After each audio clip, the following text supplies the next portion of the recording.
Ahead on NCBA's Cattlemen to Cattlemen.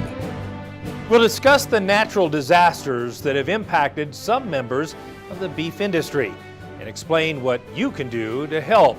Plus, a look at how NCBA is working with doctors to spread the word about the healthy benefits of beef.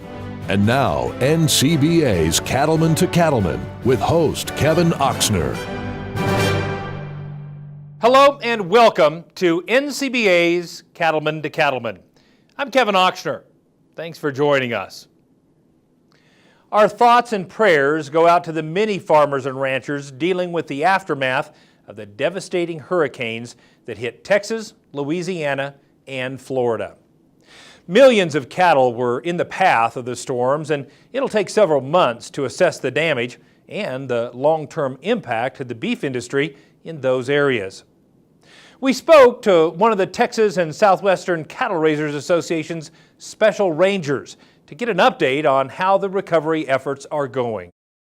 The recovery effort is ongoing, and our special rangers are still getting calls on missing cattle and stray cattle that have shown up on other producers' property since the hurricane. And we'll probably see that ongoing for at least a couple of months as producers get back into their pastures and start getting good counts and seeing actually what they're missing and what they might have extra on their property. There was just miles and miles of fences destroyed during the event due to the flooding in those areas. Just the torrential rains, there was about 55 inches of rain in some locations, and it even exceeded that in other locations, so you can imagine the amount of water. The generous outpouring of support has just been phenomenal, and we've received calls here at TSCRA from, all over the nation, people wanting to donate hay, feed, and livestock supplies.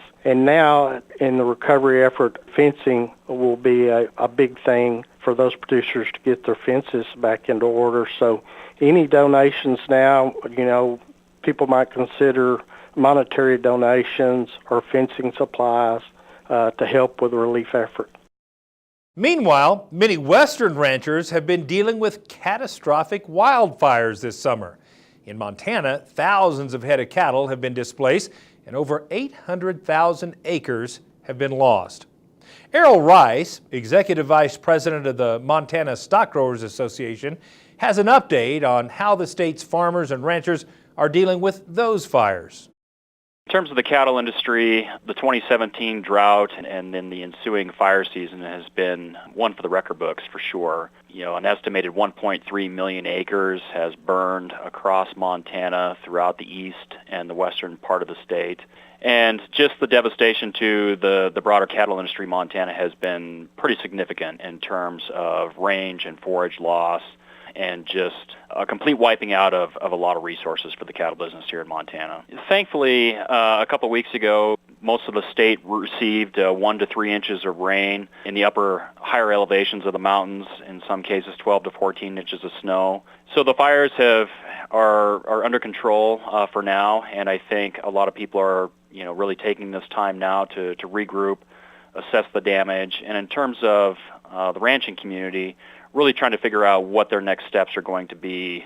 We've been so grateful that so many of our fellow cattlemen in other parts of the United States have been tremendously generous in donating hay, fencing supplies, just whatever is needed on the ground for some of the areas of the state that have been impacted. And just a large sense of financial contribution to multiple foundations, including our own, as well as foundations at the local level to help people recover. So a big thank you to all of our fellow cattlemen across the United States.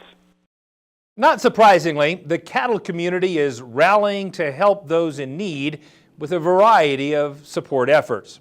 To find out how you can donate, go to the website ncba.org. You'll find links to many responding agencies that are helping with the relief efforts.